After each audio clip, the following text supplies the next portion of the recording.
We guard presents कौन जीत रहा है, को पावर्ड बाय सेंसोडाइन एंड विमल। बोलो जुबां केसरी।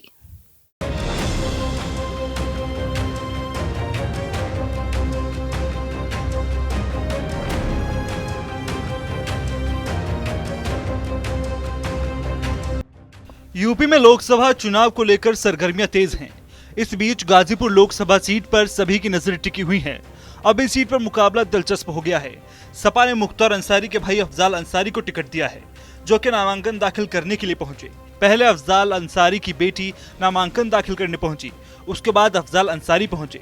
अफजाल के ऊपर खतरा मंडरा रहा है, क्योंकि गैंगस्टर एक्ट मामले में सुनाई गई सजा को लेकर इलाहाबाद हाईकोर्ट में सुनवाई हुई है। अफजाल अंसारी ने 2 सेटों में अपना नामांकन दाखिल किया। वहीं बेटी नुसरत के नामांकन पर कहा कि भारत निर्वाचन आयोग के नियमों में यह प्रावधान है, एक कैंडिडेट होते हुए भी दूसरा कैंडिडेट नामांकन कर सकता है। इसलिए सपा ने अब फॉर्म 2 सीटों में जारी किए हैं और उसकी सब्स्टिट्यूट कैंडिडेट नुसरत हैं। इसके अलावा नुसरत अंसारी की तरफ से एक निर्दलीय प्रत्याशी का भी पर्चा दाखिल किया गया है, जिसमें 10 नए प्रस्तावक लगे हैं। समाजवादी पार्टी के कैंडिडेट की हैसियत से अफजाल अंसारी ने अपना नामांकन दाखिल किया 2 सेट में। समाजवादी पार्टी के कैंडिडेट अफजाल अंसारी के सब्स्टिट्यूट कैंडिडेट की हैसियत से, जैसा कि निर्वाचन आयोग के नियमों में इसका प्राविधान है, पार्टी की तरफ से एबी फार्म अफजाल अंसारी को भी इश्यू हुआ है और पार्टी की तरफ से एबी फार्म नुसरत अंसारी के भी फॉर्म में लगा। उन्होंने भी अपना नामांकन दाखिल किया। वो सब्स्टिट्यूट कैंडिडेट की होंगी।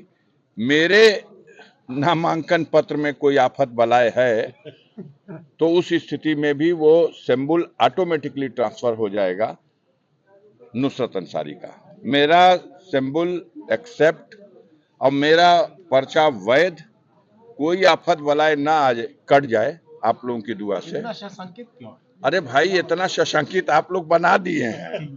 गाजीपुर में कोई न्यूज चल रही है, लड़ी हाँ कि ना लड़ी हाँ, तो कट जाई तो हो जाई, तो उन रास्तों को बंद करना पड़ेगा ना, जिससे कोई आफत बलाए प्रवेश कर सके।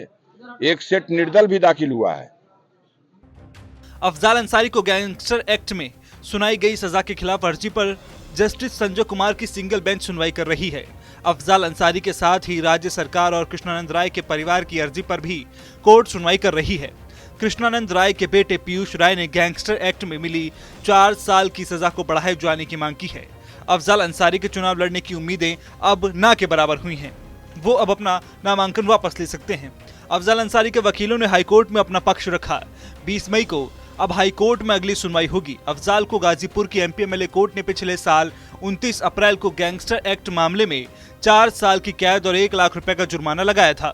बीजेपी के विधायक रहे कृष्णानंद राय की हत्या को लेकर गाजीपुर के मोहम्मदाबाद थाने में अफजाल अंसारी के खिलाफ गैंगस्टर एक्ट में केस दर्ज किया गया था, जिसमें गाजीपुर की विशेष अदालत ने दोषी करार देते हुए अफजाल अंसारी को सजा सुनाई है। अफजाल अंसारी की जमानत इलाहाबाद हाईकोर्ट ने मंजूर कर ली थी। हालांकि सजा पर रोक लगाने से इनकार कर दिया गया था। इसके चलते संसद सदस्यता समाप्त कर दी गई थी। बाद में सुप्रीम कोर्ट ने सजा पर रोक लगाई और अपील पर जल्द से जल्द सुनवाई करने का आदेश दिया था। अब राज्य सरकार ने भी सजा बढ़ाने की मांग को लेकर अपील दाखिल कर दी है। अब इलाहाबाद हाईकोर्ट से अफजाल अंसारी को राहत नहीं मिलती है तो वो चुनाव नहीं लड़ सकेंगे। बता दें, अफजाल अंसारी को अगर हाईकोर्ट से राहत नहीं मिली तो उनकी सजा रद्द नहीं होगी, तो वो लोकसभा का चुनाव नहीं लड़ पाएंगे। वो अपनी जगह बेटी नुसरत अंसारी को चुनाव लड़वाएंगे। हालांकि अफजाल अंसारी समाजवादी पार्टी के प्रत्याशी के तौर पर गाजीपुर से नामांकन कर रहे हैं। गाजीपुर में नामांकन की अंतिम तारीख 14 मई है। पीपुल्स रिप्रेजेंटेशन एक्ट के तहत 2 साल से ज्यादा सजा पाने वाला कोई भी शख्स चुनाव नहीं लड़ सकता है। वी गार्ड प्रेजेंट्स कौन जीत रहा है, को पावर्ड बाय सेंसोडाइन एंड विमल। बोलो जुबां केसरी।